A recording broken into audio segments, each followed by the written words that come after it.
सबको जय मसीह की। बात की रात, तीसरी रात है ना, या चौथी रात समझ लीजिए अगर आप संडे से लेकर काउंट कर रहे हो। ये रात महत्वपूर्ण है हमारे लिए, खासतौर से प्रभु यीशु मसीह के सिखाए उस एक खास घटना के विषय पर हम जब बात करते हैं। परमेश्वर को मैं धन्यवाद करता हूँ आप सबके बीच में जो परमेश्वर ने वचन से सेवकाई का अवसर दिया है, और खासतौर से जिस बड़ी आग्रह के साथ आप सब एकत्रित होते हैं और जिस मर्यादा के साथ में आप वचन को सुनते हैं, ग्रहण करते हैं, उसके लिए परमेश्वर को धन्यवाद करता हूँ। आज मैं आपसे शाम के समय पर परमेश्वर को दिए गए उपहार कैसे हो उसके विषय पर आपसे बातचीत करना चाहता हूँ। The manner of gifts offered unto Jesus. किस तरह से हम और कैसे उपहार हम प्रभु यीशु मसीह को समर्पित करते हैं। मरकुस रचित सुसमाचार 14 अध्याय का 3 से लेकर 9 तक, यहाँ तक कि अगर आप पहले पद से पढ़ेंगे हम आरंभ यह संदर्भ बताता है। 3 से लेकर 9 तक पदों में जब आप पढ़ के देखते हैं कि आप एक खास घटना को देखते हैं। कोई अनजाना और नया कोई कहानी नहीं है, हम सबने बार बार इसे पढ़ा है, सुना है, और इस स्त्री के विषय में बहुत बार प्रचार आपने सुना है, मैंने खुद किया। लेकिन इस घटना की खासियत यह है कि इसे हम जितने भी नजरिए से देखें, जितना समझने की कोशिश करें, उतना अधिक हमारे आत्मिक जीवन के लिए एक चुनौती के रूप में आता है। हर पल हमें लग सकता है इसे पढ़ने के बाद, इसको मनन करने के बाद कि प्रभु मेरी साधना तेरे प्रति जो है, या मेरी भक्ति जो तेरे प्रति है, क्या अब भी इतने वर्षों बाद भी क्या वो इसके बराबर पहुंचा है या पहुंच सका है। ये एक चुनौती जितने बार मैंने सुना है, मैंने प्रचार किया, दोबारा बैठ के मनन करके नए आइडियाज को या फिर नए संदर्भ के हिसाब में उसको मोड़ करके वगैरह एडजस्ट करके प्रचार करता हूँ। हर बार जब भी मनन को मेरे मन में यही प्रश्न आता है, प्रभु प्रचार तो कर रहा हूँ, लेकिन क्या मेरा जीवन, मेरा समर्पण तेरे प्रति, या मैंने जिस चीज़ के लिए तुझे अपना प्राथमिक समझा है, क्या वो इसकी बराबरी कर सकता है। और अक्सर तौर पर जब मैं संदेश देने के लिए जैसे आज खड़ा हूँ, मैं इस बात से कायल हूँ कि प्रभु अभी भी कोसों मील मुझे खुद जाना बाकी है। और मैं इस बात को जानता हूँ, आप भी अगर इस वचन पर मनन करेंगे, कितने बार किए हो, सच्चे दिल से करें, तो आप भी यही कहेंगे प्रभु से, प्रभु इस घटना के सामने मेरे आत्मिक जीवन, मेरी साधना, मेरी भक्ति, मेरा प्रेम तेरे प्रति जो है, उसे अभी भी इस मकाम तक पहुंचने के लिए एक लंबी यात्रा पूरी करनी है। सर्वसाधारण सी घटना बताई गई है, लेकिन इसका अर्थ बहुत ही गहरा है। इसका जो स्टैंडर्ड हमारे लिए सेट करता है, ये बहुत ही ऊंचा है। जीवन पर्यंत अगर हम प्रयत्न करें तो भी लग सकता है, तो थोड़ा और शायद मैं कर सकूं मेरे जीवन में। आज मैं एक भाई और बहन के साथ बातचीत कर रहा था, मैं उस समय तो इस विषय पर बोला, लेकिन मेरे मन में यही संदेश चल रहा था, तो यह विचार भी आया था। अगर वो अपने हर चीज से बढ़ के प्रथम स्थान अगर प्रभु को दे करके अगर वो इसमें लगे हैं, निस्वार्थ तरीके से प्रभु की सेवा जिस भी तरीके से वो कर सकते हैं, अगर वो करते हैं, तो वो इस उदाहरण का अनुकरण करते हैं। बस इससे बड़ा अब और कोई उदाहरण प्रभु यीशु मसीह के अलावा मनुष्य के रूप में इससे बड़ा कोई उदाहरण अनुकरण करने के लिए सुसमाचार के अंदर में हमें नहीं प्राप्त होता। परमेश्वर की इच्छा हमसे क्या है कि हम प्रभु को जो भी भेंट करें, इस तरीके से करें कि जिससे वो देखकर, उसे पाकर प्रसन्न हो जाए। यह घटना बेथनी में घटा हम पढ़ेंगे चौथे अध्याय का 1 और 2 पद। वहाँ लिखा है, मरकुस 14 का 1 और 2 पद, 2 दिन के बाद फसह और अख़मीर की रोटी का पर्व होने वाला था और महायाजक और शास्त्री इस बात की खोज में थे कि उसे क्यों कर छल से पकड़कर मार डाले। मतलब षड्यंत्र बिल्कुल चरम सीमा पर था कि बस मौका लगे और शिकंजा कस दिया जाए। यीशु मसीह के इर्द गिर्द मौत का साया या हत्यारों का जमावड़ा बढ़ता जा रहा था। षड्यंत्र काफी घनिष्ठ हो चुका था। अब केवल मौके का इंतजार था कि वो किस तरीके से उसे मुकम्मल कर सके। दूसरा बात कह रहा था, परंतु कहते थे कि पर्व के दिन नहीं, कहीं ऐसा ना हो कि लोगों में बलवा मचे, ऐसा ना हो कि कहीं लोग उत्तेजित हो जाए और हमारे किए कराए षड्यंत्र पर पानी फेर दे। अगर शिकंजा कसा तो फिर शिकार छूटना नहीं चाहिए और उसके लिए भीड़ को कोई अवसर नहीं देना चाहिए, क्योंकि वो जानते थे कि जनसमूह प्रभु यीशु मसीह की शिक्षा से अत्यधिक प्रभावित है और यह घटना बेथनी में घटती है। यूहन्ना हमसे कहता है कि बेथनी उसका परिचय ऐसे करता है कि मार्था, मरियम और लाजरस का घर था बेथनी में, और यही वो स्थान था जहां पे प्रभु यीशु मसीह ने अपने आप को नए सिरे से, नए अंदाज में प्रकट किया कि पुनरुत्थान और जीवन मैं ही। लूका हमसे कहता है कि इसी स्थान पर प्रभु यीशु मसीह ने मार्था को भक्ति या साधना के विषय पर कुछ और बातें, सच्ची साधना के विषय पर कुछ और बातें गहन रूप से समझाया कि क्या होनी चाहिए उसकी प्राथमिकता। मतलब सुसमाचार के अंदर में देखें तो बेथनी नगर, बेथनी गांव कई नजरिए से महत्वपूर्ण था। अपने आप के प्रकाशन का, मतलब अपनी पहचान को प्रकाशित करने के लिए, तो दूसरी तरफ सच्ची साधना समझाने के लिए, सिखाने के लिए, और फिर वही गांव में सच्ची साधना को देखे तो उसकी प्रशंसा करने के लिए। ये घटना भी बहुत महत्वपूर्ण है, यीशु मसीह के जीवन के अंतिम दिनों में आ चुका है। मरकुस कहता है कि वह शमौन जो कोढ़ी था उसके घर में था। जब वो बेथनिया में आया, बेथनिया में आया, मैं शमौन कोढ़ी के घर भोजन करने बैठा हुआ था। तब एक स्त्री, है ना, संगमरमर के पात्र में जटामासी का बहुमूल्य शुद्ध इत्र लेकर आई। मरकुस के अनुसार शिमोन या शमौन जो कोढ़ी था उसके घर पर है, लेकिन लूका कहता है, उसकी पहचान को बताता है कि वो एक फरीसी भी था। वो एक फरीसी भी था। संभव था कोढ़ की बीमारी चंगा होने के बाद समाज में जब उसे दोबारा स्वीकार किया गया तो उस समय में उसकी पहचान फरीसी होते हुए भी कोढ़ी होने का उसकी पहचान छूटी नहीं है। ये मजेदार बात है। समाज में आप कितने भी उत्कृष्ट वर्ग के क्यों ना हो, चाहे आप कुछ भी क्यों ना बन जाए, आप कितनी भलाई कर ले, आपकी पहचान सदैव आपकी उस एक कमी के द्वारा ही, जिसे वो कमजोरी समझते उससे ही आपकी पहचान, चाहे राष्ट्रपति क्यों ना बन जाए, आपकी पृष्ठभूमि को उजागर करके ही आपकी पहचान को कहा जाएगा। ये समाज की रीति है। और यहाँ पर भी शमौन अब प्रभावशाली व्यक्ति है समाज में, फरीसी है, लोग आदर सत्कार करते हैं, लेकिन हो सकता है कि किसी घड़ी, किसी समय थोड़ा बहुत कोढ़ का कुछ शुरुआत लगा हो और या चंगा हुआ हो, लेकिन उसके नाम के साथ में जो कोढ़ी था वो जुड़ गया।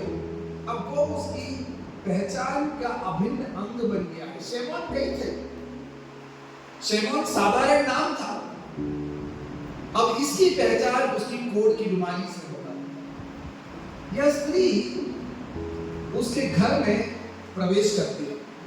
तब जब यीशु मसीह भोज करने के लिए बैठा हुआ था, हालांकि यहूदियों की रीति को आप समझते होंगे, आपने देखा होगा, हमारे जैसे मेज और कुर्सी पर बैठ करके खपाखप जल्दी जल्दी 10 मिनट के अंदर घुस करके मुंह में पेट में भर लिया, पाचन तो 4 घंटे में होता रहेगा, बोल के गाड़ी लेके दफ्तर की तरफ भागने वाले नहीं थे। यहूदियों की रीति के हिसाब से जब वे भोजन करते थे तो हर भोजन करने का समय मसीहा के युग में जो भोज होगा उसका एक चिन्ह के रूप में माना जाता था, एक प्रतिबिंब माना जाता था। तो इस कारण से यहूदी लोग जब भी भोज करते थे तो वे बड़े ही विश्राम के साथ आधा ऐसे तकिए पे टेका लेकर के आराम से लेके थोड़ा थोड़ा लेकर के खाया करते थे, क्योंकि मसीहा के युग में तुम बड़े विश्राम के साथ आराम करते हुए क्या करोगे, भोजन करोगे। और हर भोज घर में हर समय जब वे खाने के लिए बैठते थे, मसीहा के युग के एक छोटे चिन्ह के रूप में हुआ करता था।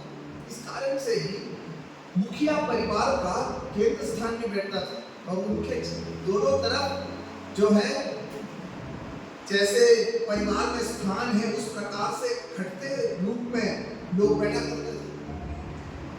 स्त्रियों का स्थान मानी होता था, पुरुष वर्ग बच्चे तक, अगर लड़का है तो आखिरी तक, स्त्रियों का स्थान नहीं।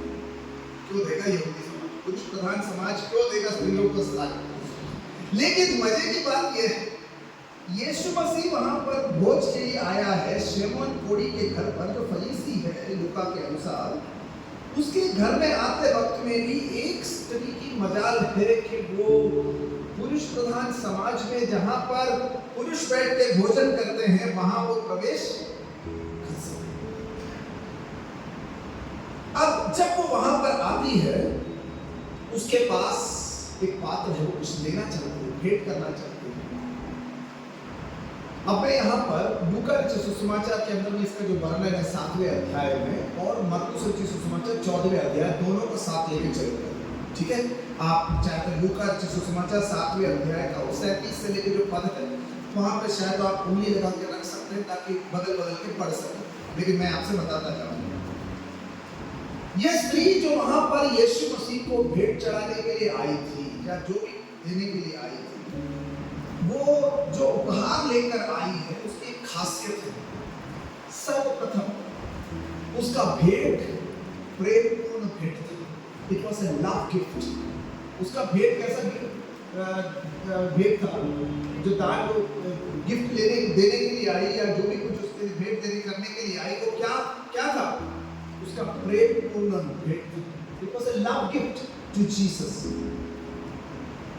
शिमोन के घर पर लूका रचित सुसमाचार 7वें अध्याय का 44 से लेकर 46 तक के पद को अगर आप पढ़ेंगे तो वहां पर आप पाते हैं कि यीशु मसीह बड़ा उजागर करके उससे कहता है कि देख शिमोन, मैं तेरे घर में प्रवेश किया और बिन बुलाया मेहमान नहीं था। तेरे नेमते को स्वीकार करके मैं क्या किया, तेरे भवन में आया। लेकिन दुखद यह है कि मान्य तरीकों के विपरीत तूने मेरे साथ व्यवहार किया, क्योंकि मैं तेरा नेमता स्वीकार करके आया हुआ अतिथि हूं। इस कारण सर्वमान्य है और समाज का ये तरीका है कि तू क्या करे, जब मैं तेरे चौखट पर आऊं तो तू मुझे जल प्रदान करे कि मैं क्या करूं, अपने पांवों को, क्योंकि धूल में चलकर आया हूं, टार वाले और सीमेंटेड रोड पे नहीं। और मुझे यदि अगर मेज पर आके इस भोज के समय पर आके बैठने, अगर तुमने मुझे इसलिए दिया है तो पहले तो तुझे मेरा पांव को धोने के लिए, अपने आप को यहूदी रीति में शुद्ध करके अंदर प्रवेश करने के लिए देना था। तूने वो ना किया। दूसरी बात, तुझे जो है मुझे चुंबन, पवित्र चुंबन के साथ स्वीकार करना चाहिए था, गले करके मुझे तुझे स्वीकार करना चाहिए था, क्योंकि वो यहूदी रीति है। आदरणीय मेहमानों को जिसे तुम बुलाते हो उसी तरह से तुम अंदर उन्हें प्रवेश करते हो। आइए बैठिए, बैठ जा, ये रीति नहीं है। ये आ गया क्या, हाँ बैठ जाने बोलो, ये नहीं है रीति। यहूदियों की रीति के अनुसार जब कोई आए तो उन्हें गले लग करके पवित्र चुंबन के साथ में उनको स्वीकार किया जाता। आप जानते हैं मसीह समाज के अंदर में ये पवित्र चुंबन की रीति यही कि सारे वैरभावों को छोड़कर बाद कई सारी कलीसियाओं में आज भी वो होता है कि वे गले मिलते हैं। क्यों? क्योंकि पवित्र भोज में भाग लेने के बाद वे मसीह के देह में एक है पहचानने के बाद एक दूसरे को आलिंगन करके क्या करते हैं? स्वीकार करते हैं। यह व्यक्ति उसे चुम्बन करके उसे ग्रहण करना चाहिए, लेकिन उसने नहीं किया। दूसरी बात, तीसरी बात, जब एक अतिथि इतने दूर से चल के गर्म धूप और फिलिस्तीन की तपती जमीन पर चल करके, है ना, उस सूरज की गर्मी में चल के जब घर पे आता है तो उसके सर पर तेल लगा करके उसे ठंडक महसूस करने के लिए, फ्रेशनेस फील करने के लिए दिया जाता है। शमौन, बुलाया तूने मुझे तेरे घर पर, अतिथि मैं हूं तेरा, लेकिन तुझे जो करना चाहिए था मेजबान होने के नाते, उसे तूने कभी पूरा नहीं किया। कारण क्या है? कारण स्त्री के स्वभाव को देखने से समझ में आएगा, क्योंकि जो चीज स्त्री के अंदर में है वो शमौन के अंदर में नहीं है। शमौन विख्यात शिक्षक, धर्मगुरु, जो उसके गांव में आए हैं, उसको उसकी प्रतिष्ठा को समझ करके अपने भवन में उसे प्रवेश करवाना चाहता है।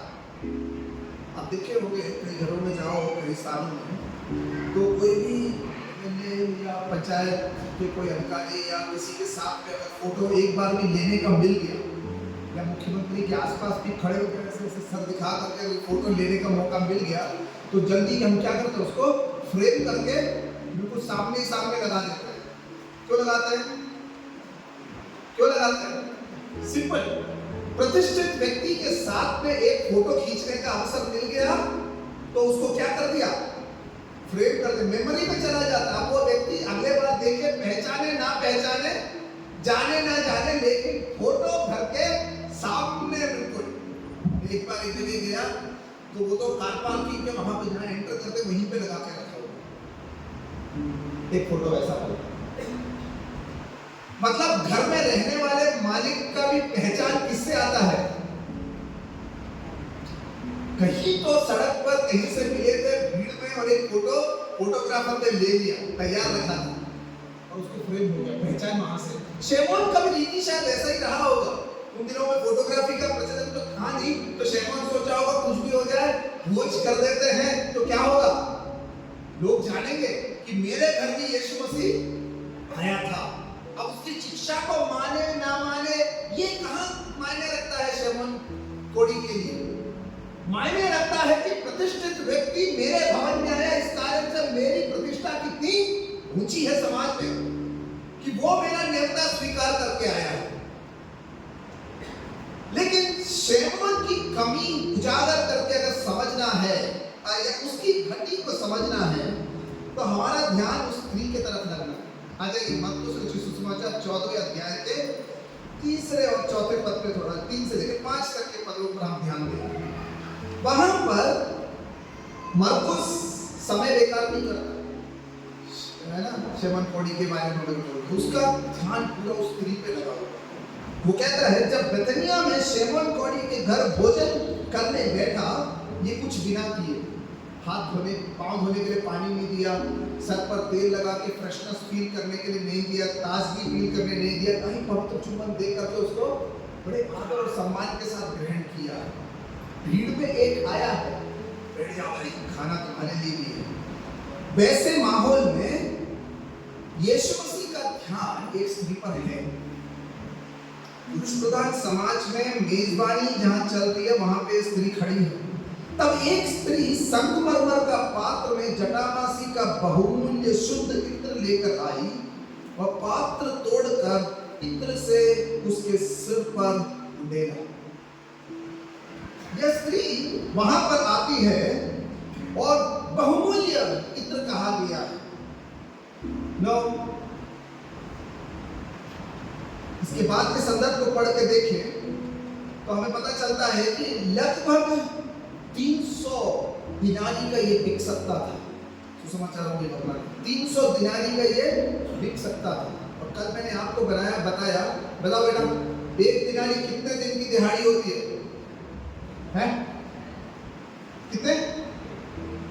दिन का? एक दिनारी एक दिन की दिहाड़ी है। तो 300 दिनारी अगर दिया है इस इत्र को खरीदने के लिए, कितने दिन की दिहाड़ी है? 300 दिन का, लगभग 10 महीने, 9-10 महीने, ठीक है। उतने दिन की कमाई को इस स्त्री ने बिना खाए इकट्ठा किया है और उस कमाई के द्वारा पता नहीं गरीब औरत को इतने 10 महीने का सैलरी पूरा दे करके इस इत्र को खरीद के रखने की जरूरत क्या है? चलो, कई लोगों का एक होता है, मेरा एक दोस्त है, कितने महंगे ना, क्या पता नहीं मोमोटा ना ऐसे बोलते, तो पता नहीं कौन कौन से पेन है इतने महंगे महंगे वाले, 50,000 का भी वो दिख गया तो खरीद के लाए, बीवी का खून खोलना उसका। लेकिन कहीं भी दिख गया वो पेन खरीद के लाएगा, पता नहीं क्या लाता है। मैं भी पूछता भाई तो लाता क्यों ये इतने महंगे महंगे पेन, कहीं पे भी दिख गया खरीद के, बस इकट्ठा कर, एक अक्षर लिखेगा नहीं उससे, इकट्ठा करेगा। हो सकता है ये स्त्री को भी शायद ऐसा कुछ रहा होगा, मैं नहीं बोल रहा ऐसा है, लेकिन अनुमान कर लेते हैं स्त्री को भी शौक होगा महिलाओं के रुचि के अनुसार, है ना, अच्छे परफ्यूम्स इकट्ठा करने का। लेकिन सारा परफ्यूम नहीं था। 30,000 अगर आपकी सैलरी है तो इंटू 10 कर लो, 3 लाख रुपए का परफ्यूम है और वो लेकर के घर में रखी है, शायद रखी होगी, कभी इस्तेमाल होएगा या किसी को मैं दूंगी, सोचा होगा उसके मन में, महंगा है, जानती है। और फिलिस्तीन की पहली शताब्दी के संदर्भ को देखे तो ये कीमत चुका के खरीदना कल्पना के बाहर है।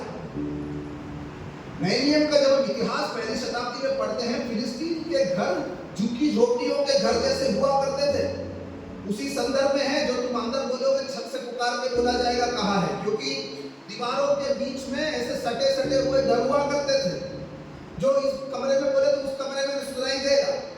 ऐसे घरों में रहने वालों के बीच में 10 महीने की पगार को इकट्ठा करके इत्र खरीद के रखना मजाक नहीं है। अब किसी भी कारण से उसने किया क्यों ना हो, एक बात सही है, जब उसको अपनी कृतज्ञता अभिव्यक्त करने की आवश्यकता आई और जब उसको अपना प्यार प्रभु यीशु मसीह के प्रति प्रकट करने का आया समय, तो उसने अपने शेल्फ में रखे सबसे महंगे इत्र को भी इस योग्य नहीं समझा कि वो अपने लिए अलग रख सके। It was a love gift, प्रेम से भरी। अब इस कहानी का एक दूसरा भाग आपको कल्पना करना पड़ेगा। हमें नहीं पता इस स्त्री को पाप क्षमा कब मिला है, क्योंकि लूका क्या कहता है कि यह स्त्री पापिन है कि नहीं, पापिन स्त्री है। और यह स्त्री जब पापिन है तो हमें यह नहीं बताया गया कि कब इसकी पाप क्षमा हुई है स्पष्ट रूप से, लेकिन ये स्त्री ने पाप क्षमा पाया है। तो संभवतः इसके पीछे की दूसरी कहानी ये हो सकती है कि किसी दिन यीशु मसीह से पहले इसका मुठभेड़ भीड़ में हुआ हो, शायद इसने अपनी गलती को अंगीकार किया हो, या यीशु मसीह से कोई बातचीत हो जो सुसमाचार के लेखक नहीं लिख रहे हैं, और वहां पे शायद इसको पहले से यीशु मसीह क्षमादान प्राप्त हुआ होगा। कई लोग इसको लेके जाके यूहन्ना के सुसमाचार 8वें अध्याय के साथ जोड़ते हैं, हमें नहीं पता वो जोड़ना सही है या नहीं, हो सकता, लेकिन कोई डायरेक्ट कनेक्शन हमारे पास नहीं है। लेकिन कुछ भी हो, यह स्त्री ने, चाहे वो यूहन्ना के सुसमाचार 8वें अध्याय की हो, मेरे हिसाब से नहीं है, लेकिन अगर हो भी तो इस कहानी से पहले उसने क्या पाया है, यीशु मसीह से क्षमादान पाया। और क्षमादान पाने के बाद यह स्त्री जिस समय में यहाँ पर आती है, तो अब की बार जब वो आती है क्षमादान प्राप्त करने की कृतज्ञता से भरे हुए हृदय से आती है। मतलब अब की बार यीशु मसीह के प्रति अपने दिल की भावना को अभिव्यक्त करने के लिए आती है। शमौन ने उसे घर पर बुलाया, लेकिन शमौन के दिल में उसके प्रति प्यार नहीं था, ना खुशी थी। अगर होता तो वो उसका पांव धोने के लिए जल देता, उसके सर पर तेल मलता और उसके पवित्र चुंबन के साथ, आदर और सम्मान के साथ उसे घर में लाके वहां पे मेजबानी उसकी करता। लेकिन यह स्त्री बिन बुलाई मेहमान, जिसने इससे पहले कहीं यीशु मसीह के साथ जब मिलन हुआ तो यीशु मसीह की करुणा और दया को उसने अनुभव किया, अब इन दिनों में उसके बाद से लेके अब तक, जब तक उसे पता चला कि शमौन के घर पर वो एकत्रित है, जब वो क्षमा अपने हृदय में ग्रहण करती है तो उसका हृदय यीशु मसीह के प्रति प्रेम से भरा हुआ है। अब इस प्रेम से भरे हुए हृदय के साथ जब वो अपने शेल्फ की तरफ देखती है तो उसको उसकी बराबरी करके दिखाने के लिए कुछ नहीं परंतु ये 300 दिनारी के मूल्य का इत्र है जो वो उसे भेंट कर सकती है। यह स्त्री उसे लेकर के यीशु मसीह के पास आती। एक बार मदर टेरेसा ने इस प्रकार से कहा, यदि अगर तुम वह दो जो तुम्हें जरूरत नहीं है तो वह देना नहीं है। यदि अगर तुम वह दो जिसकी तुम्हें जरूरत नहीं है तो वो देना नहीं है, वो तो फेंकने के बराबर है। हमारे घर में कहते पुराने वस्त्र पड़े रहते हैं तो हम किसी को उठा के देते हैं, लेकिन कई समय हम उसका भी देखा रखते हैं। दिया नहीं तो तेरे नहीं मत देते ना, अपने अलमारी में कबाड़ इकट्ठा करके रखते जिंदगी भर, कौन देने के लिए होगा? लेकिन देते क्यों है? हमारे घर में कबाड़, अब वो कबाड़ बन चुका है, अच्छा होगा, वो देना नहीं है, वो तो फेंकने के बाद तुम तुम्हारे घर की सफाई कर रहे हो, कबाड़ साफ कर रहे हो। मदर टेरेसा ने कहा वो देना नहीं जो कि जब तक कि वो तुम्हारे लिए अमूल्य ना हो। और इस स्त्री ने वह दिया जो उसके लिए बहुमूल्य था, उसकी उसे जरूरत थी, लेकिन जरूरत होते हुए भी यीशु मसीह के प्रति अपने धन्यवादी हृदय, अपने प्रेम को अभिव्यक्त करने के लिए 10 महीने की पगार से खरीदा हुआ इत्र भी कुछ भी नहीं है। और वो ला करके छीटा मारने नहीं जाती, काफी है प्रभु अच्छा स्मेल करेगा। वो आकर के उसे क्या करती है, पूरा संगमरमर के उस जार को, पात्र को क्या करती है, तोड़ती है और उसके सर पर से उसे बहा देती है। जटामासी का बहुमूल्य इत्र। कई विद्वान लोग कहते हैं यह इत्र शायद हिंदुस्तान से गया होगा, केरला के मलबार रूस से शायद गया होगा, क्योंकि उस समय एक्सपोर्ट बहुत हुआ करता था इंडिया से। हो सकता है, हमें नहीं पता, हो सकता है, कल्पना है ये विद्वानों का। क्या है, डॉट डॉट ज्वाइन करके जो नए आइडियाज को बनाते हैं वो हो सकता है, संभव है, हमें नहीं पता। अगर ऐसा है तो एक्सपोर्टेड आइटम है। आजकल हम लोग दुबई गल्फ वगैरह जाते हैं तो क्या करते हैं, पत्नियां सबसे पहले पत्नियों से क्या बोलती है, कुछ नहीं चाहिए मुझसे, मात्र अपने परफ्यूम लेते हैं, क्योंकि दुबई, अबू धाबी, दोहा वगैरह के जो परफ्यूम्स है उच्च कोटि के है ना, तो वहां से वो लेकर आना, क्यों? उसका स्मेल बेहतर है और ज्यादा चलता है। ये स्त्री ने उन दिनों में हिंदुस्तान से मंगाया होगा शायद, लेकिन कितने भी मेहनत से उसने मंगाया हो, जब यीशु मसीह के प्रति अपनी कृतज्ञता को, अपने प्यार को प्रकट करने का समय आया तो उसने अपने सबसे महत्वपूर्ण चीज को भी हटा के, और क्या है, कोई मजबूरी थी स्त्री के ऊपर उसे देने की ना, स्वेच्छा से उसने क्या किया, वो लेकर आकर के वहां पे खड़ी हो गई और मौका मिलते ही उस पात्र को तोड़कर उसके सर से उसने क्या किया, उसको उसके ऊपर बहा दिया। पर शेमोन की क्या गिनती थी? लूका 7:37 से लेकर पढ़ के देखेंगे, शेमोन उसे देख करके कहता, अगर ये भविष्यवक्ता होता तो वो जान जाता कि कौन स्त्री है। नहीं, मेहमान किसके घर है, वो शेमोन के। लेकिन शेमोन के मन का सोच यह है कि अगर ये भविष्यवक्ता सच्ची में होता तो वो जान जाता कि ये स्त्री कौन है, कैसी है। उसकी स्वधार्मिकता दूसरे पर लांछन के शब्दों को कहने के लिए उसे प्रेरित करती है। लेकिन यीशु मसीह उसे जब देखता है तो अलग नजरिए से देखता है। वह जब उसकी तरफ देखता है तो उस स्त्री ने जो भी किया उससे जो बन पड़े उसमें से सर्वोत्तम किया है, क्योंकि यीशु मसीह ने पहले ही उसको पाप क्षमा का दान दे दिया था। और जिस चीज चीज को यीशु मसीह ने दे दिया, उस चीज को वापस, और जिस पाप को उसने क्षमा किया है उसे वो दोबारा गिनता, शैतान गिनेगा, क्योंकि वो स्वधर्मी है, अपने आप को बड़ा धर्मी समझता, तो वो गिनेगा। लेकिन यीशु मसीह नहीं गिनता है। अब की बात जब वो स्त्री उस भेंट को लेकर आती है, यीशु मसीह उसे पूरे हृदय से ग्रहण करते हैं, और वहां पे खड़े हुए ये भीड़ के अंदर में जो होते हैं ना, भीड़ के अंदर में बहुत ज्ञानी लोग खड़े रहते हैं। एक्चुअली एक्सीडेंट होता है जब रोड वगैरह में, तब देखना है, हाथ नहीं लगाएंगे जिसके ऊपर गाड़ी लगी है, लेकिन खड़े होकर के ज्ञान के वचन इतने बताएंगे कि वो अगर वहां पे पड़ा हुआ है, मुर्दा है, तो खड़ा हो जाएगा। इतना ज्ञान के वचन बताते हैं।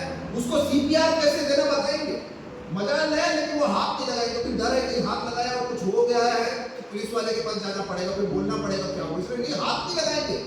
लेकिन ज्ञान के वचन देने वाले बहुत है।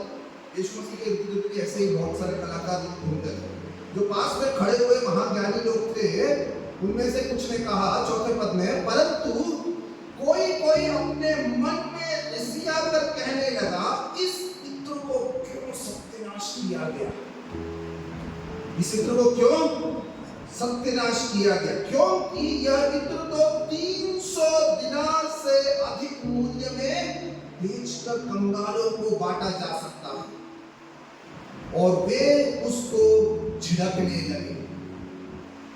कितना अच्छा है, कितने नेक विचार है, गरीबों का पेट पालना, अच्छे विचार है, विचार अच्छे हैं, लेकिन दूसरे के खींचे से होना चाहिए, अपने में नहीं। वो औरत का जब खीसा देखा, 300 दिनारी, 300 दिन के दिहाड़ी से खरीदा हुआ इत्र है, मूल्य तुरंत समझ लिया। पक्का पास में खड़े हुए बिजनेसमैन लोग, वो माल देख के समझ जाते हैं कितने का बिक सकता है। नहीं तो खिलाड़ी बिजनेस ये है, खिलाड़ी लोग उस एरिया के, मतलब जिनको पता है एक एक चीज का रेट, औरत को बोलने की जरूरत नहीं पड़ी कि ये देख देख 300 दिनारी का परफ्यूम का बॉटल फोड़ रही ना, खड़े वाले ने देख के बोल दिया बाबा ये तो 300 का है। लेकिन बड़ा दुख लगा, तो व्यर्थ कर दिया। क्यों लगा मालूम है? शैतान को क्यों लगा मालूम है? कि अगर वो भविष्यवक्ता होता तो पहचान जाता, दिल में जो स्त्री का था, इनके दिल में नहीं था। ये सब यीशु मसीह के पीछे पीछे चारों तरफ है, फोटो में खड़े हुए भी, भोजन खाए तो उस मेज में से थोड़ा सा लेके संग, यीशु मसीह के संग एक मेज में से खाया, कहने के लिए भी। लेकिन उस स्त्री के मन में जो था वो इनके आसपास भी नहीं था, ढूंढने से भी नहीं मिलेगा इनके जीवन में कुछ। और यीशु मसीह ने उसी चीज को उसके जीवन में देखा कि यह स्त्री जो करती है वो उसके प्रेम और धन्यवाद की अभिव्यक्ति है, लेकिन शिमोन जो करता है वो केवल दिखावे प्रतिष्ठा की खोज में करता है। और दूसरे जो बड़ी बड़ी बातें करते हैं वो अपना हाथ कभी गीला होने नहीं देते। ये वैसे लोग हैं जो बिस्तर पे लेट लेट करके नदी पार कर लेते हैं तैर करके, लेकिन पानी में उतरने का दम नहीं है। नदी में कभी पाँव गीला नहीं होगा, लेकिन बिस्तर में पड़े पड़े समुद्र पार कर लेते हैं, ऐसे लोग हैं ये। दूसरे के खीसे में देखे तो 300 दिनारी से कितने लोगों को भोजन दिया जा सकता था, व्यर्थ हो गया। लेकिन अपने खीसे के 3 दिनारी भी निकाल के गरीब के कटोरे में डाल के नहीं बोले के जा। आपको पता है पहली शताब्दी में एक वर्ग के फरीसी लोग होते थे जो कि सारी भलाई थी उसको लिख के रखते थे और एक चद्दर जैसे लटकाते थे, उस पर लिखते थे और पब्लिक में चला करते। ये मैं नहीं बोल रहा हूँ, तालमुद कहता है, दूसरी शताब्दी का तालमुद कहता है 7 प्रकार के फरीसियों के विषय में, उसमें से एक वर्ग ये है, वो लोग अपने अच्छे अच्छे कर्मों को पूरे लिख के चद्दर लटका के रखते थे सारे तरफ और पब्लिक में बाजार में चलते थे। किस लिए? कि जो कोई देखे वो उसे पढ़े तो कहे वाह कितने पुण्य के काम किए उसने, कितने पुण्य के काम किए। ये ऐसे वर्ग के 7 वर्ग के फरीसी थे, तालमुद कहता है दूसरी शताब्दी का तालमुद। उनमें से एक वर्ग का विशेषता ये बताई गई है। एक वर्ग था जो प्रार्थना करता था सड़कों के बीच में खड़े होकर, और उनके संदर्भ में यीशु मसीह ने कुछ बातें कही। एक वर्ग था जो स्त्रियों को देखते से आंख बंद करके चलता था, उनको ब्लीडिंग फरीसीज कहते थे। वो ठोकर खाके गिरते थे, मन में पूरा को देख के आंख बंद कर चले गए, क्यों हम पाप नहीं करते हैं, और लड़खड़ा के गिरते खून बहता है। ऐसे नहीं करा था फरीसी थे जो लिख के लेके चलते, सब पुण्य के काम दूसरों को बताते थे। और ऐसे वाले लोग थे होंगे शायद जो 300 दिनारी दूसरे का जेब का देख के भलाई करने के लिए तैयार हो जाते हैं, लेकिन अपने जेब से 1 दिनारी भी देने के लिए तैयार नहीं होते। उल्टा उस स्त्री ने कर दिया तो उसका जीना हराम कर दिया। उससे क्या कहने लगे हैं, उसको झिड़कने लगे, डांटने लगे, हमें देती होती है, तेरे को नहीं पता इसको सही इस्तेमाल कैसे करते हैं, हम बताते तेरे को इसको कैसे सही रूप से इस्तेमाल कर रहे, समाज सेवा हम करते, हमें दे देती, तेरे को क्या मतलब है? खर्चा उसका, पेट काटा उसने, इकट्ठा किया उसने, इत्र को इंपोर्ट किया उसने, इंपोर्ट ड्यूटी और टैक्सेस भरा उसने, और वो ला करके अपना माल ला के फोड़ रही है यीशु मसीह के ऊपर, और फिर वो इत्र को यीशु मसीह के ऊपर बहा रही है। तेरे को फायदा ही तो हो रहा, खड़े होकर फुकट में सूंघ रहा है इतने अच्छे इत्र के खुशबू को, लेकिन नहीं, स्त्री को झड़केंगे कि तूने क्या किया, बर्बाद कर दिया है, तेरे को नहीं आता चीजों को कैसे इस्तेमाल करते हैं। यीशु मसीह बोलते हैं शांत बैठ, छोड़ दे यार, क्या फालतू का काम, तेरे से तो होना पाए, काय उस स्त्री को जिसने कर दिया उसे परेशान करो। छठवें पद में बड़े शुद्ध अच्छे शब्दी भाषा में यीशु मसीह वही कह रहे हैं। यीशु ने कहा उसे छोड़ दो, उसे क्यों सताते हो? अरे सताने वाले कह दिया उनको, उसे क्यों सताते हो, उसने तो मेरे साथ भलाई की। अरे शिमोन, तू और तेरे मेहमान जो साथ में बैठे हैं, इतनी तुम्हें मर्यादा नहीं कि मेरा पांव धोए, तुमने बुलाया, इतनी तुम्हें मर्यादा नहीं कि तुम मेरे सर पे तेल मलो, इतनी तुम्हें मर्यादा नहीं कि तुम मुझे पवित्र चुम्बन के साथ में तुम स्वीकार करो, गले लग के तुम मुझे स्वीकार करो अपने भवन में, तुम में वो मर्यादा नहीं। लेकिन कहीं खड़ी एक पापिन स्त्री जिसके पाप को मैंने कुछ दिन, कुछ सप्ताह, कुछ महीने पहले माफ किया था, वो याद रख के जब मैं तेरे घर में हूं करके देखा, तो वो आकर के अपने प्रेम की अभिव्यक्ति करती है, और तू और तेरे मेहमान उसका न्याय चुकाते। प्रियजनों, खुदा बाप को कितना हम देते हैं वो महत्वपूर्ण है, लेकिन कैसे देते हैं वो उससे ज्यादा महत्वपूर्ण, क्यों देते हैं और उससे ज्यादा महत्वपूर्ण। देना है, वचन हमें देने के लिए सिखाता है, लेकिन हर चीज, चाहे वो हमारा जीवन हो, चाहे हमारा बल हो, चाहे हमारी संपत्ति हो, चाहे हम हमारे औलादों को सेवा के लिए क्यों ना देते हो, वो औपचारिकता का माध्यम नहीं है, या वो परमेश्वर से व्यापार का एक रिश्ता साबित करने का तरीका है, परंतु वो केवल अगर हमारे प्रेम से उजागर होने वाला है तभी उस दिए हुए भेंट का अर्थ बनता है, अन्यथा दिए हुआ भेंट का कोई मूल्य नहीं है, कोई मूल्य नहीं है। और यीशु मसीह उसी बात को यहाँ पे सिखाना चाहते हैं। इस स्त्री के भेंट यीशु मसीह के नजर में बहुत ही खास है, क्योंकि वो स्त्री प्रेम और धन्यवाद की अभिव्यक्ति के तौर पर अपने लिए सबसे ज्यादा वो प्यारा जो समझती थी, अपने लिए जो ली थी, वो यीशु मसीह को वो देने के लिए तैयार है। जब आप बच्चों को सेवा के लिए भेजते हैं ना, तो जिस बेटे के बारे में, बेटी के बारे में आपको लगता है ये डॉक्टर बन सकता है, ये इंजीनियर बन सकता है, बालकों में जनरल मैनेजर बन सकता है, बोलना इसे दूंगा, मजा आ जाएगा, सच कह रहा हूं, मजा आ जाएगा।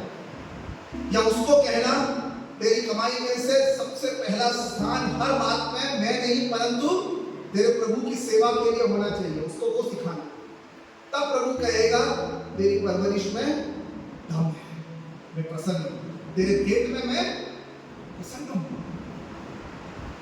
वरना तो लोड़े लगड़े काणे बहरे को तो हर कोई बलि का बकरा बना देता है, नहीं। लेकिन परमेश्वर क्या चाहता है, जो तुम तुम्हारे लिए सबसे उत्तम समझो उसे तुम जरा देख के देखो, तब पता चलेगा मेरा स्थान तुम्हारे जीवन में क्या है ना। एक प्रेमी से पूछना प्रेमिका के लिए वो क्या कर सकता है। और कोई यहाँ पे लव मैरिज वाले होंगे तो बोलने की जरूरत नहीं, मन में सोचना थोड़ा समय पहले जाकर मतलब कैसा रहा था उस समय का माहौल है। मैं तो कहते मजाक में बैंगलोर में ग्रुप से जब बात करता हूँ तो मैं कहता हूँ बैंगलोर के एक कोने से दूसरे कोने में मैं 10 साल हो गए मैं कभी नहीं गया, क्योंकि मुश्किल है भैया 3, साढ़े 3, 4 घंटा लग जाएगा एक तरफ से उस तरफ तक गाड़ी चलाते चलाते ब्रेक मार मार के वहां जा करके कहीं बैठ के रेस्ट करोगे और वापस गाड़ी चलाओगे 3.5, 4 घंटे ट्रैफिक में से। तो पागल हो गया है क्या बैंगलोर का दूसरा तरफ जाना। लेकिन यार वो जो दीवाना होता है ना वो अपनी मोटरसाइकिल लेता हो फर्र निकलता है, कोतनूर से निकलता है बनरघट्टा तक पहुंच जाता है, उसको एमजी रोड का ट्रैफिक और ये कुछ कोई मतलब नहीं रखता। वो ब्रेक मार मार के फुटपाथ पे तक गाड़ी लेके जाता हुआ दिखाई देते हैं हमें तो कलाकार, फुटपाथ पे चला देते गाड़ी टू व्हीलर और उसके ड्रेनेज के ऊपर से चला के जाते। क्या है हड़बड़ी है, जल्दी पहुंचना है, टाइम दिया हुआ भाई, टाइम दिया है मिलने का। उसको पता है वो क्या कर रहा है, कितनी कीमत। तब 300 रुपए का पेट्रोल 3 घंटे में जला दे कोई फर्क नहीं पड़ता, लेकिन पापा मम्मी बोल दे 1 किलो आटा लेते आइयो करके, तब बताएगा वो कि कितना मुश्किल हो जाता है, कितना टाइम लग जाता है दुकान में निकलने से। वरना 1 घंटा मोटरसाइकिल पे बनरघट्टा तक पहुंचने में भी टाइम बिल्कुल पता ही नहीं चलता है भाई। क्यों मालूम है? प्यार के दीवाने हो जाते हैं। जब प्यार में हम भेंट देते हैं ना किसी को, प्यार से देते हैं ना तो हमें उसका दर्द नहीं होता है। वरना छोटी चीज में पेंसिल भी उठा के लेके चलो, ये मेरा पेंसिल लेके गया था मुझे अभी याद है। ये स्त्री जब दे रही है उसने उसका कीमत नहीं देखा, ये ध्यान देना। उस स्त्री ने कभी उसकी कीमत नहीं करी है, उसकी कीमत का आंकलन खड़े दर्शकों ने किया, आलोचकों ने किया।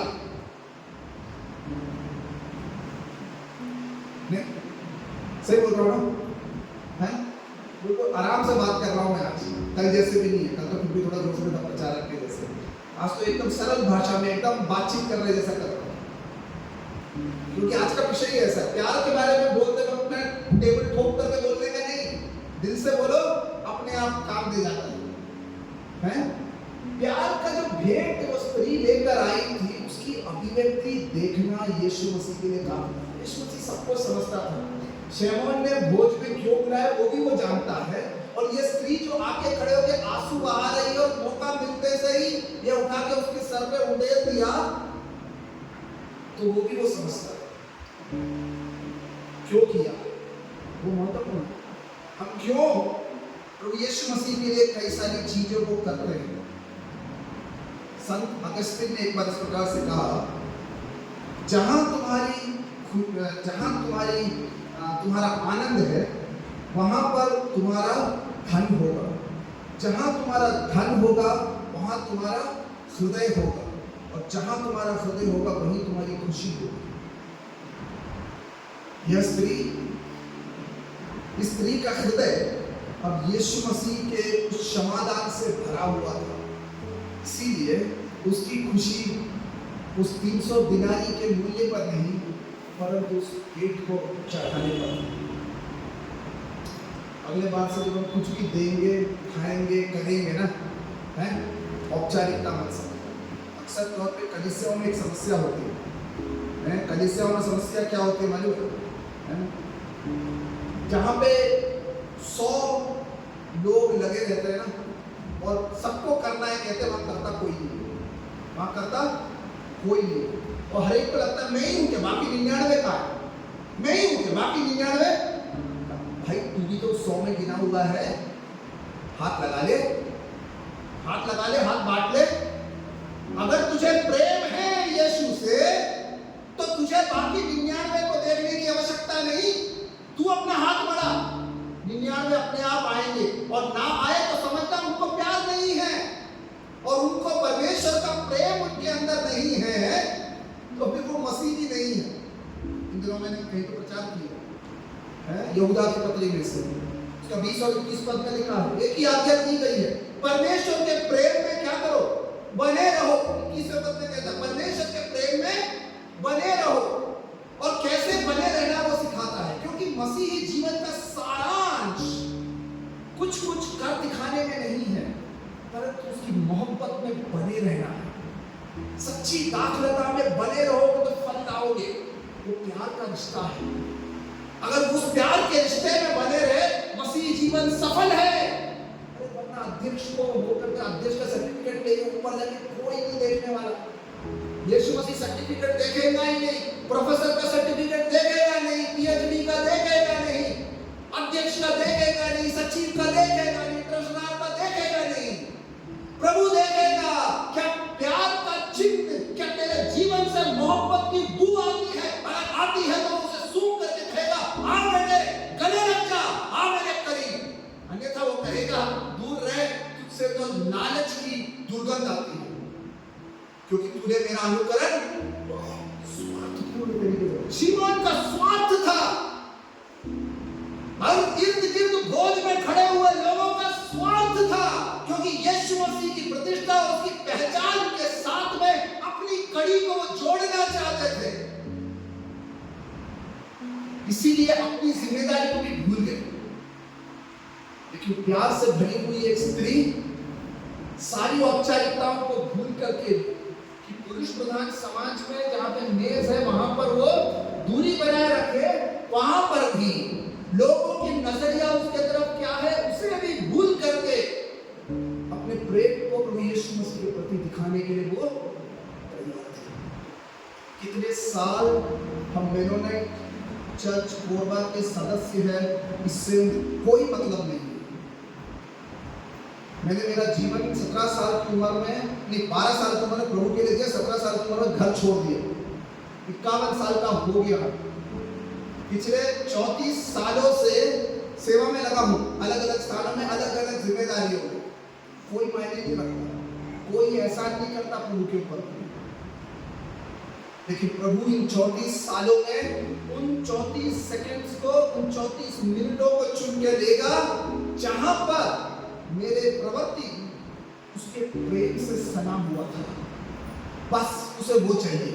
34 साल में 60 साल के विश्वासी नहीं, 55 साल के पादरी नहीं, मतलब पादरीगिरी करना, या 28 साल से मैं कॉलेज में पढ़ाता हूं, कोई मायने नहीं रखता उसकी नजर में। लेकिन 28 साल के प्रोफेसर गिरी के अंदर में, मैं 28 साल हो गया मेरे, इसलिए मैं बोल रहा हूं, है ना। 28 साल की प्रोफेसर गिरी के अंदर में यदि अगर मैंने उसे मसीह के मोहब्बत में बंद करके किया है, तो वो कहेगा उसे क्यों सताते हो, छोड़ दो, क्योंकि मेरे लिए किया और मैंने स्वीकार किया। तुझे क्या मतलब भाई?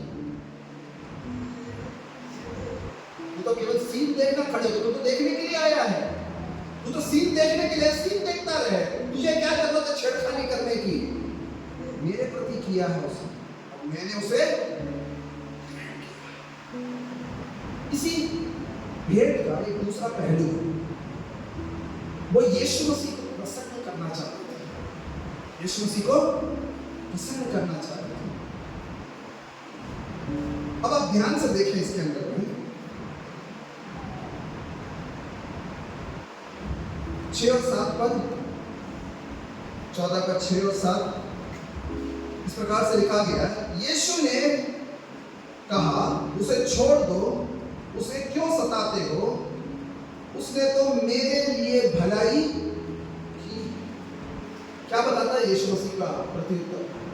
यीशु मसीह ने क्या, उसने मेरे प्रति क्या करी है? भलाई को, मतलब मुझे पसंद है, मुझे पसंद है उसने जो किया। काफी नहीं है। वो स्त्री किसको पसंद करने के लिए आई थी? किसके प्रति अपना प्रेम दिखाने के लिए आई थी? दुनिया के प्रति या दुनिया के सामने करने के लिए आई थी? ना, उसका लक्ष्य एक ही था। आंसू आंखों से टपक रहा है, दरिया उसके आंखों से बह निकला है। उसने कितना अन्यों की तरफ मुंह उठा के देखा होगा हमें नहीं पता, लेकिन वो एक बात जानती थी, भीड़ के अंदर भी यीशु मसीह कहाँ है। और उसके तरफ जब वो करती है तो वो जो करती है उसकी इच्छा यही थी, यीशु मसीह उसे स्वीकार कर ले। और यीशु मसीह ने जब कहा कि उसने मेरे साथ भलाई की है, उसका अर्थ यह है कि यीशु मसीह उससे प्रसन्न हुआ। यीशु मसीह उससे प्रसन्न हुआ। क्या कहता है वो? कंगाल तुम्हारे साथ सदा रहते हैं और तुम जब चाहो तब उनसे भलाई कर सकते हो, परंतु मैं तुम्हारे साथ सदा ना। जब हम खुदा को ढूंढते हैं अपने जीवन में तो हम उसे पाते हैं, और जब हम उसे पाते हैं तो हम उसके द्वारा अनुग्रहित होते हैं, क्योंकि हमने उसकी खोज की है और हमने उसे पाया है। और उस दौरान, उस समय से लेकर के हमारे जीवन का एक ही लक्ष्य है कि हम क्या करें? उसको प्रसन्न करते रहें। मत्ती लिखित सुसमाचार 26वें अध्याय का 14 और 15 पद को अगर आप पढ़ेंगे ना, तो वहां पे यहूदा के विषय में कहा गया है कि तुरंत यहूदा वहां से कहाँ गया? जब वो मेज के बाद में कहाँ चला गया? सौदा करने के लिए चला गया, क्योंकि उसने इस अंत के दिनों में जो कुछ भी यीशु मसीह के साथ होते हुए देखा, उसे लगा ये सब कुछ व्यर्थ किया जा रहा है, अच्छे अच्छे संसाधनों को व्यर्थ किया जा रहा है। यूहन्ना के सुसमाचार 12वें अध्याय का 6वां पद कहता है कि यह तो कौन कहता है? यूहन्ना के अनुसार ये कथन किसका था कि वो गरीबों को दिया? यहूदा इस्करियोती का था। और वहां पे यहूदा इस्करियोती कहता है यूहन्ना के अनुसार कि यह तो गरीबों को दिया जा सकता था। और फिर यूहन्ना उसके विषय पर कहता है, किसके बारे में? यहूदा इस्करियोती के बारे में, कि वह तो चोर था, उसके मन में चोरी थी, क्योंकि वो जो कुछ भी धन इकट्ठा किया जाता था उसमें से थोड़ा थोड़ा उसके झोले के नीचे में छेद था। चलता यीशु मसीह के साथ था, लेकिन यूहन्ना कहता है वो जो झोला लेके चलता था सबका, हम सबका ट्रेजरार था, लेकिन उस ट्रेजरार के झोले के नीचे में क्या था? छेद था यहूदा इस्करियोती के, और उसमें से टपकता रहता था। टपकता था, उसके जेब में टपकता रहता था। यूहन्ना कह रहा चेहरा रहेगा यीशु मसीह का, वो भी जानता था सबको, संगी साथियों को भी जानता था। इसीलिए यहूदा इस्करियोती को बाद में लगा ये सब बहुत हो गया यार, पूरा व्यर्थ, पूरी दुनिया इसके पीछे चल रही है। मैं तो सोचा था कि ये इस्राएल देश को क्या करेगा? छुटकारा देगा, मसीहा होगा। ये तो ऐसे निकल के मरने की बात करता है। बहुत हो गया, बहुत, मेरा समय भी व्यर्थ हो गया, औरों का समय भी व्यर्थ हो गया, तो क्यों ना वो सौदा कर लिया जाए, मुनाफे का काम किया जाए। यहूदा इस्करियोती उठ के तुरंत चला गया। कहाँ गया? अधिकारियों के पास, महायाजकों के पास। कहो, अगर मैं बता दूं कहाँ है, कितना दो? 30 सिक्के। ठीक है, कुछ तो मिला, फायदा कुछ तो हुआ। गरीबों को नहीं सही, वो तो व्यर्थ हो गया, वेस्ट हो गया सौदा, कुछ मुझे तो फायदा हो जाए। एक बात याद रखना, कलीसिया और प्रभु की सेवा में वो व्यक्ति कभी आगे नहीं निकल सकता जो कलीसिया और सेवकाई के नाम पे जो भी करता है उसमें सोचता है मुझे क्या मिलेगा। अगर तुझे क्या मिलेगा सोचना है तो इस काम में आना ही, इस काम में उसी को आना है जो कहे प्रभु तेरा प्यार मिला, तेरा क्षमा मिला, तेरा दान मिला, बस उसी ताकत में मैं जो कुछ बन पड़े करने के लिए तैयार हूं, वो एक काफी है। बाकी 99 का क्या करना है वहां पे? क्योंकि बाकी 99 झोले के नीचे छेद करने वाले रहेंगे। मुझे क्या पैदा होगा? कलीसिया की आज सबसे बड़ी समस्या यही है हम लोगों को, है ना? और कई स्थानों में, कोर्ट कचहरियों में हम लोग घूम रहे हैं, हमारे बैंगलोर वगैरह में भी कई बड़े बड़े नामी कोर्ट कचहरियों में घूम रहे हैं, बिशप लोग घूम रहे हैं। चक्कर क्या है भाई? बिशप फंड के अंदर में से सब गायब हो गया हमारा। चर्चें बिक गई है, चर्च वालों को पता नहीं चला। हाँ, प्रॉपर्टी बिक गई है बिल्डरों के हाथ, और बिल्डर जब क्रेन लेकर आ रहा है तोड़ने के लिए, तब विश्वासियों को फोन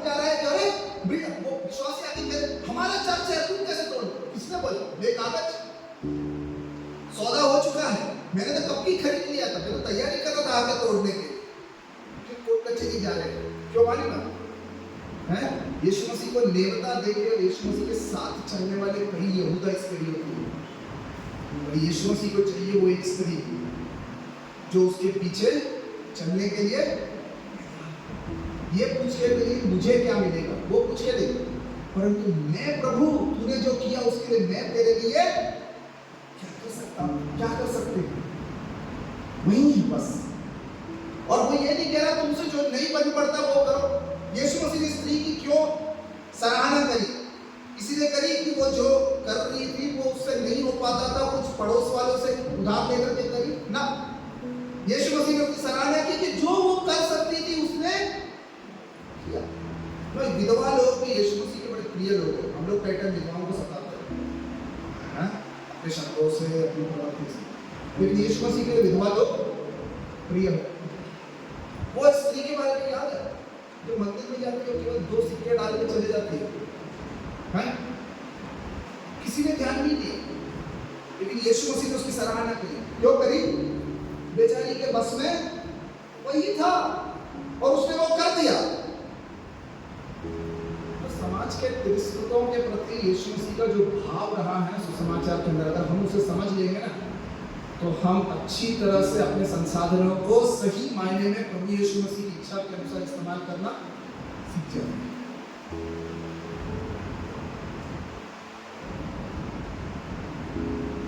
पुराने नियम को क्या पढ़ते देखो, पुराने नियम को पढ़ते देखो, विधवाओं के प्रति परमेश्वर का बहुत बड़ा हृदय था। परदेसी जो आके बसे हैं उनके प्रति बहुत बड़ा था।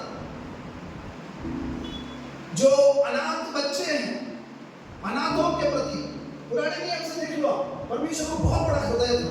क्यों मालूम है? समुदाय के वंचित वर्ग जिसका कोई नहीं, उसका सहारा वही बनता है। इसीलिए ये जो मैंने पहले दिन प्रचार किया, जो मैंने वो मंदिर का शुद्धिकरण का कहा, तो मैंने ध्यान दिया ज्यादा उस पर कि लंगड़े लूले जो कि समाज के तिरस्कृत थे, उनके लिए यीशु मसीह ने क्या किया? उस स्थान को खोल के दिया, तैयार करके दिया।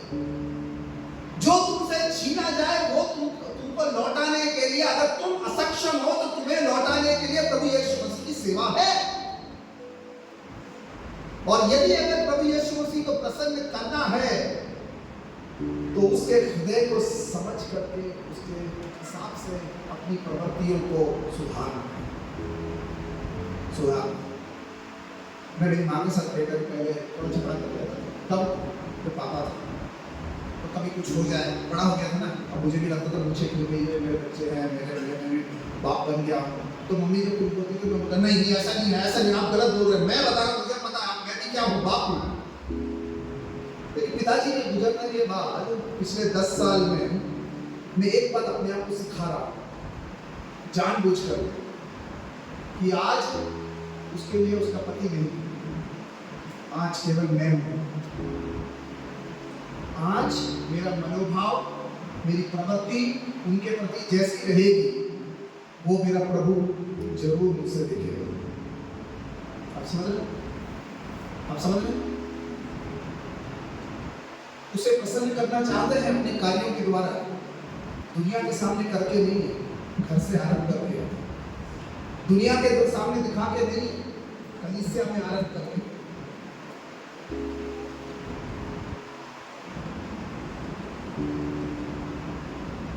उसे प्रसन्न करे, जो भी करे उसे प्रसन्न करने के लिए। यीशु मसीह की बात याद होगी ना, मैं बिल्कुल आज प्रचार नहीं करवा रहा, दिल से बात कर रहा हूँ। यीशु मसीह का वो बात याद होगा ना, क्या है? जहां पर प्रभु यीशु मसीह ने सब कुछ किया और स्वर्ग से एक वाणी हुई। क्या थी स्वर्ग से वाणी यीशु मसीह के बारे में? वो तो की गई है, मेरा प्रिय पुत्र है और मैंने बोलो मैं इसे अति। कौन कह रहा है किसके बारे में? आकाशवाणी होती है किसके प्रति? परमेश्वर के पुत्र के प्रति। क्या है कहने के? स्वर्ग को उसके विषय में कहने की गवाही क्या है? इससे मैं स्वर्ग ये नहीं कह रहा है कि ये बड़ा खतरनाक है, मुर्दों को जिंदा करने वाला है, ये गवाही नहीं दी है स्वर्ग ने। स्वर्ग ने उसके प्रति एक ही गवाही दी है कि ये मेरा अति, बस। फिर उसके बाद छोड़ो, 2 बार यीशु मसीह का अनुभव हुआ आकाश में। दूसरी बात, रूपांतरण की पहाड़ी पर पतरस जब बोला कि मैं 3 तंबू बनाकर तेरे को यहाँ बसा दूंगा, तो स्वर्ग से वाणी हुई, ये मेरा प्रिय पुत्र जिससे मैं, इसलिए पतरस ज्यादा दिमाग मत चला, वो जो बोलता है काफी ज्यादा दिमाग चलाते हैं। कंस्ट्रक्शन बहुत जल्दी शुरू कर देते हैं प्रभु के लिए।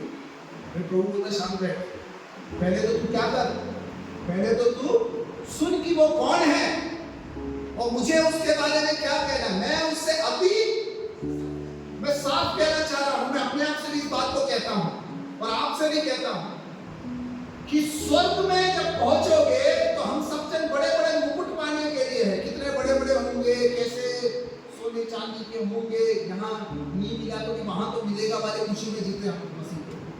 यहाँ तो हीरा नहीं पहन पाते, लेकिन वहां तो हम हीरे के ऊपर चढ़े के रोम दे के उसको रंग करके, कहीं ऐसा ना कि उखाड़ के जितना रखी फिर आप लोग बाप नहीं इसे ले गए हैं। लेकिन मन में क्या है, वैसे जगह पे जाएंगे, लेकिन परमेश्वर उन सबको नहीं देगा। प्रभु चाहता है कि जो हम करें उसको क्या करें, उसको इसी को करें। और स्वर्ग में अगर पिता के सन्मुख खड़े हो और वो हमसे इससे ज्यादा कुछ नहीं कहेगा, मैं लिख के दे रहा हूं, मेरे को वचन में इसके अलावा और कोई प्रमाण नहीं। जो अपने पुत्र के बारे में उसने नहीं कहा, उससे बढ़ के आपके लिए नहीं कहेगा, उतना सुन ले काफी रहेगा। उससे अगर कहे कि मैं इस बेटे के, बेटी के सेवकाई, जीवन, पवित्रताई, प्रार्थना, विश्वास से प्रसन्न हूं, बस उतना काफी है। उतना मिल जाएगा, सोचना 1+, 100 आउट ऑफ 100 मिल गया है, क्योंकि प्रभु यीशु मसीह को भी उतना ही मिला। उससे ज्यादा काम ना करोगे तो बोलोगे कि 33% मिला, और प्रभु बोलेगा मैं तुम्हारे स्कूल टीचर नहीं जो 100 में से 100 दे देता, मैंने जितना बोला है वही 100%। किसी को इच्छा है प्रभु यीशु मसीह के बारे में जो बोला उससे ज्यादा सुनने के लिए, भ्रम मत पालना, कभी नहीं सुनने के लिए मिलेगा। मैं सच बता रहा हूँ, अभी से नहीं मिलेगा उससे ज्यादा सुनने के लिए।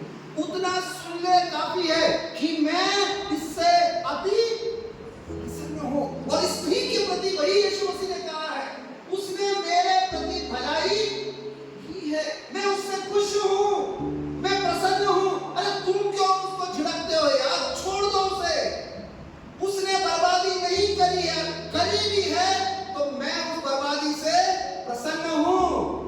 उसने जो किया उसका मकाम उसने पा लिया, उसने उसका जो उद्देश्य था उस उद्देश्य को उसने पा लिया। छोड़ दो, काहे तंग करने पे लगे हो उसे, काहे तंग करने पे लगे हो, जीने दो उसे। मुझे जो चाहिए था उसने कर दिया।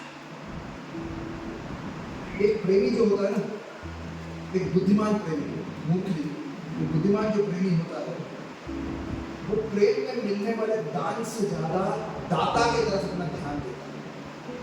नहीं, कई समय में आपको याद होगा, हम जब छोटे थे, कई समय हमारे पापा मम्मी लोग या कोई तो भी हमें घर पे आते हैं तो गिफ्ट देते हैं, तो शायद वो छोटी सी चीज होगी लेकिन संभाल के रखा उसको बहुत ज्यादा है, संभाल के रखा होगा ना। मैंने तो कई रखे, कभी कार्ड दे दिया। एक हमारे टाइम पे जब मैं 80s वगैरह में, तो हम जब छोटे बच्चे थे, मैं 75 का बॉर्न हूँ और 80s में मतलब जब हम लोग 84, 85, 86 होते थे, वो 10-12 साल के हो गए थे, कोई अगर एक कार्ड भी, बर्थडे कार्ड भी लाके दे देता था तो उसको बड़े संभाल के रखते थे भैया। वो तो कॉलेज जाने के मम्मी लोगों ने उठा के फेंक दिया, वरना वो तो रखा हुआ था, इकट्ठा कर कर रखा हुआ था। क्यों? बहुत बहुमूल्य है इसीलिए नहीं, लेकिन जिसने दिया है, जिसने दिया है वो उसकी कीमत बताता है, राइट? एक बुद्धिमान प्रेमी जो होता है ना, प्रेम में मिले भेंट से ज्यादा देने वाले की कीमत को समझता है, उसके हृदय को समझता है। और यीशु मसीह संगमरमर के उस पात्र में से गिरे हुए इत्र से एकदम प्रसन्न नहीं हुआ है। उसके कपड़े गंदे हो गए, ऊपर से वहां है।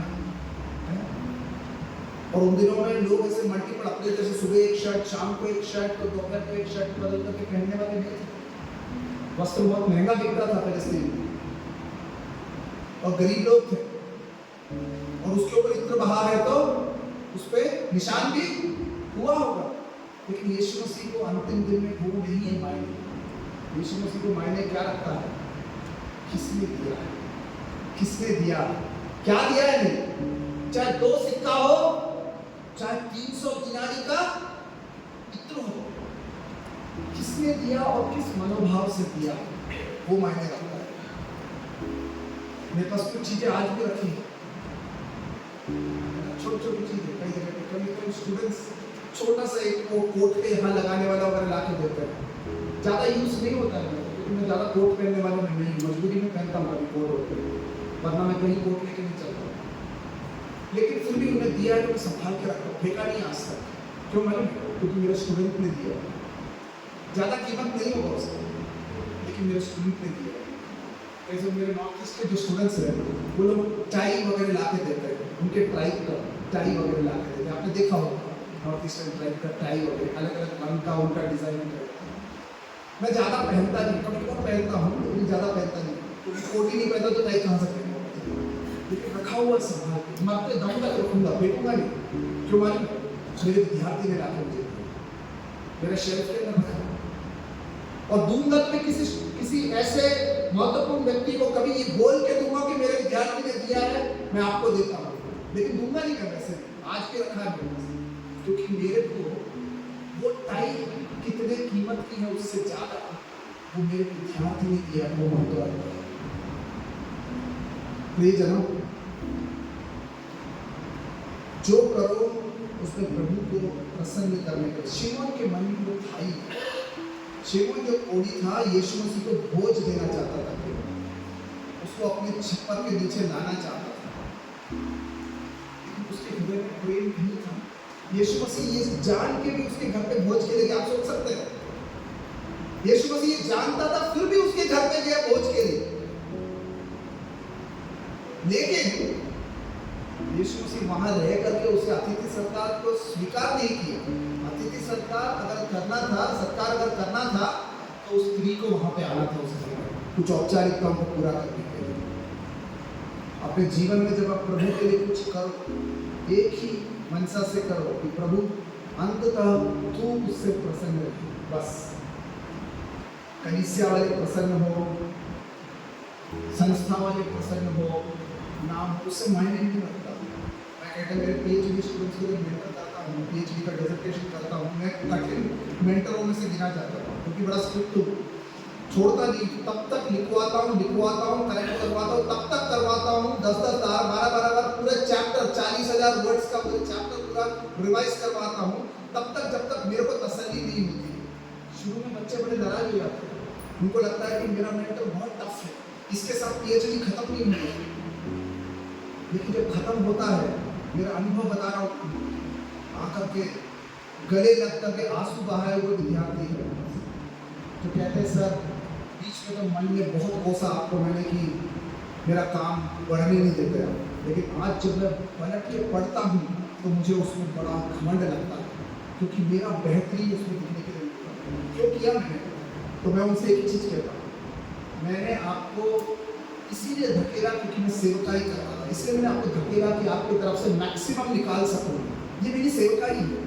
वरना पीएचडी दिलाने के लिए शायद एक लेवल हो जाए तो हमें पता है मिल जाएगा यार इसको पीएचडी, लेकिन उसके आगे तक धकेलते हैं, क्योंकि पीएचडी मकाम नहीं है।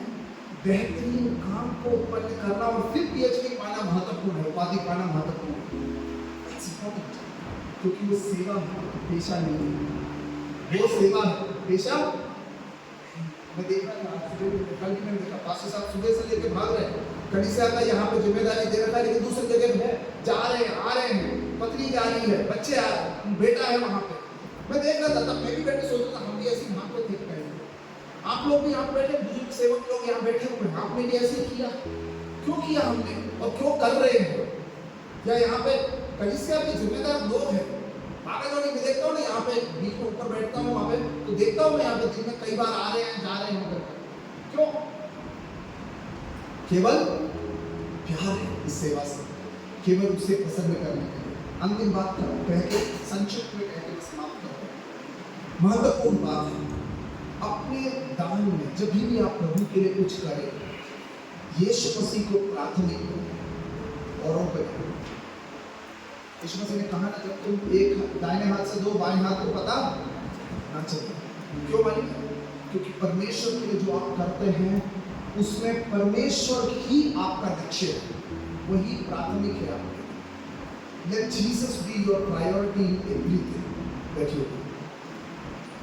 और कुछ अगर उसमें आ गया तो मेल मिलावट हो जाएगा। आपको याद है वो एलिशा का कहानी है?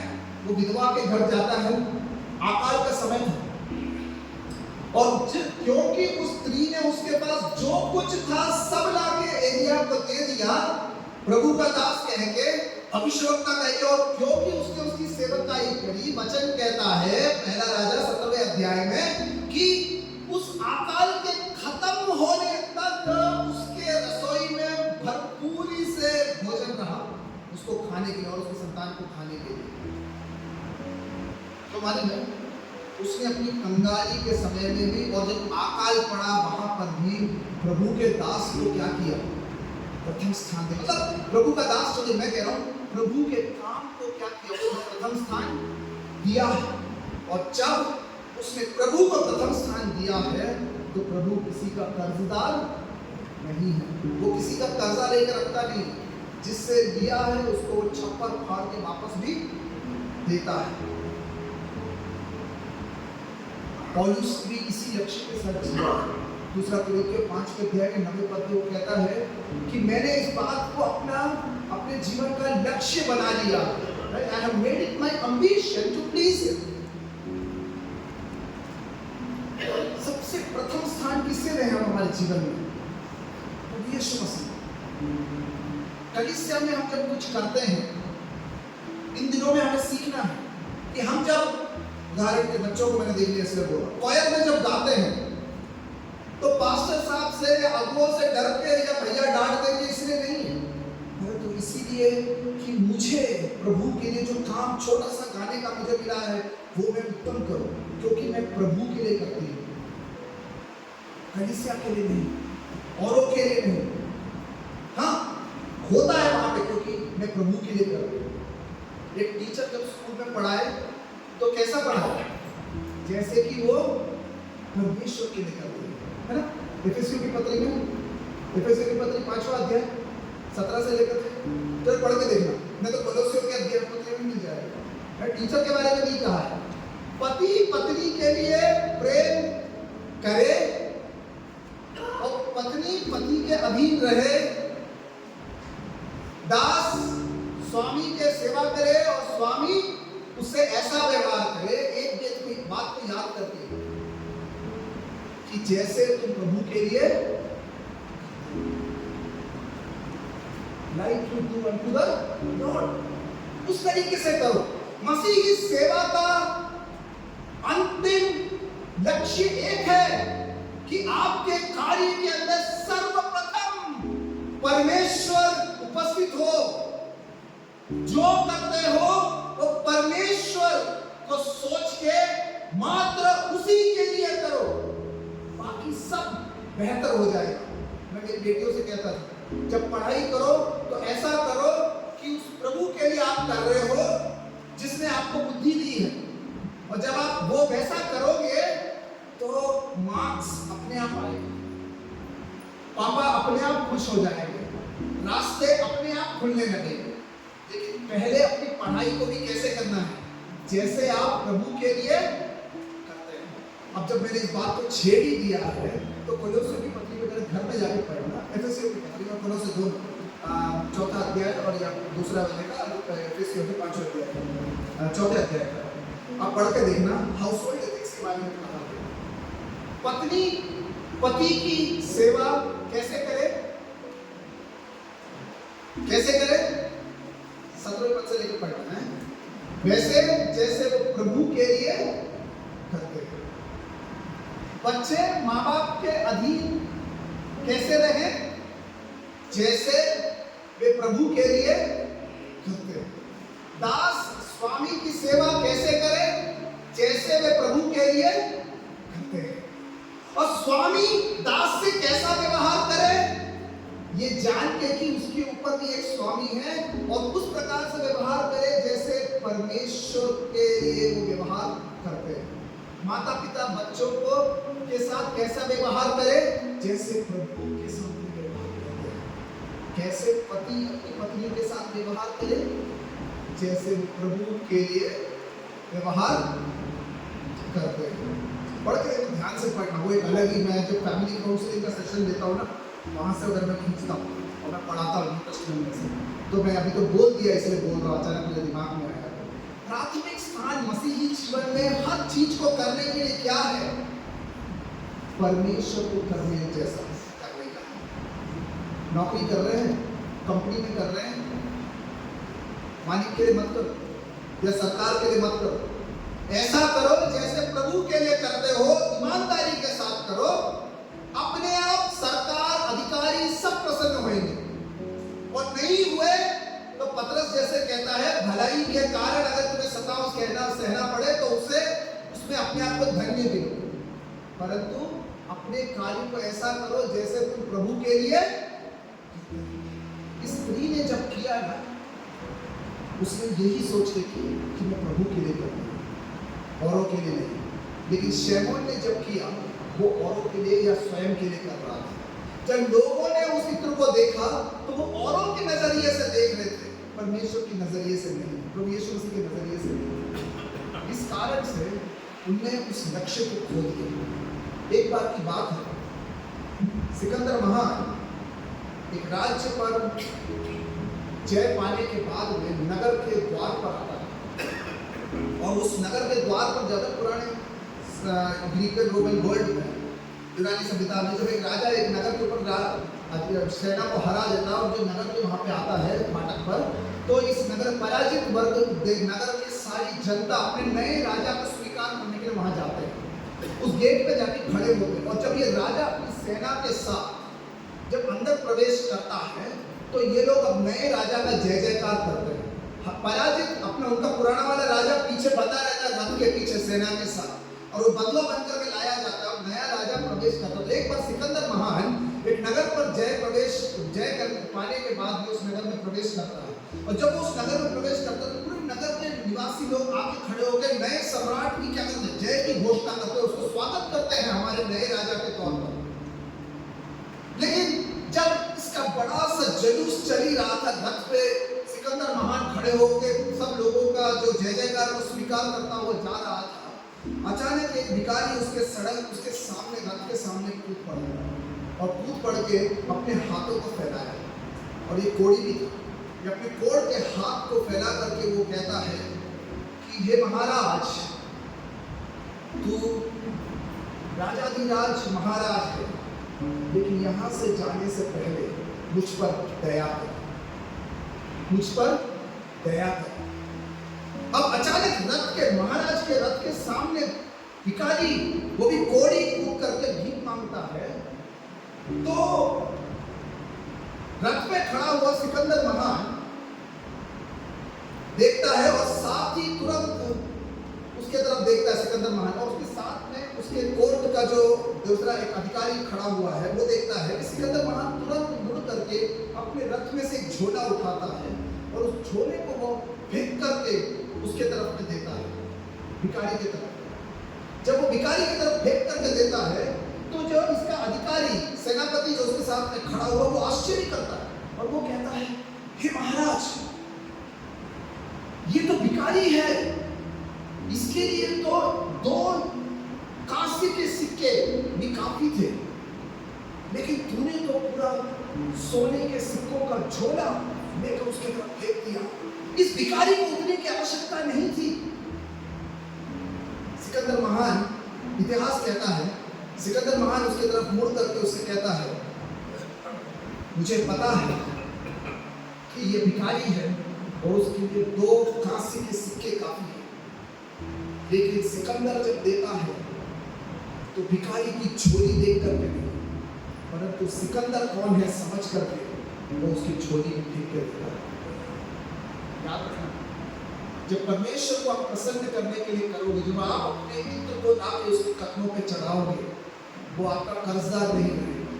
लेकिन अगर आपकी प्राथमिकता वो है, अगर वो आपका प्रेम भरा भेंट है, अगर आप उसको प्रसन्न करने के लिए करते हैं, याद रखना कि परमेश्वर उसका 10 गुना आपको देख करके नहीं, परंतु वो कौन है देख करके छप्पर फाड़ के देखेगा। इस स्त्री ने कभी सोचा नहीं था कि उसके भेंट में कोई इतना बड़ा अर्थ है, लेकिन यह प्रभु यीशु मसीह है जो उसके भेंट की तरफ देख के कहता है, उसे मत छड़को, उसे सताओ मत, परंतु उसने मेरे दफन किए जाने से पहले मेरा अभिषेक किया है। और फिर वो कहता है कि अब से लेकर जहां कहीं भी सुसमाचार का प्रचार होगा, इसके विषय में कहा जाएगा। प्रेम के भेंट को, यीशु मसीह को प्राथमिक समझ करके दिए गए हुए भेंट को, उसे प्रसन्न करने के लिए दिए गए हुए भेंट को वो अनंत अर्थ देता है। इसीलिए नहीं कि हमारा भेंट बहुत बड़ा है, इसीलिए नहीं कि हमारा 2 सिक्का औरों के 1000 सिक्कों से ज्यादा खास है, परंतु केवल इसीलिए कि उसने उस 2 सिक्के के अंदर में, उस थोड़े से इत्र के अंदर में उसने अर्थ को पाया है, तो वो उसको अनंत कर देता है। इसलिए की कहानी आज मैं प्रचार कर रहा हूं केवल इसीलिए कि यीशु मसीह ने उसको अनंत बना दिया। आपकी भेंट, आपका दान, आपका जीवन प्रभु के लिए समर्पित है।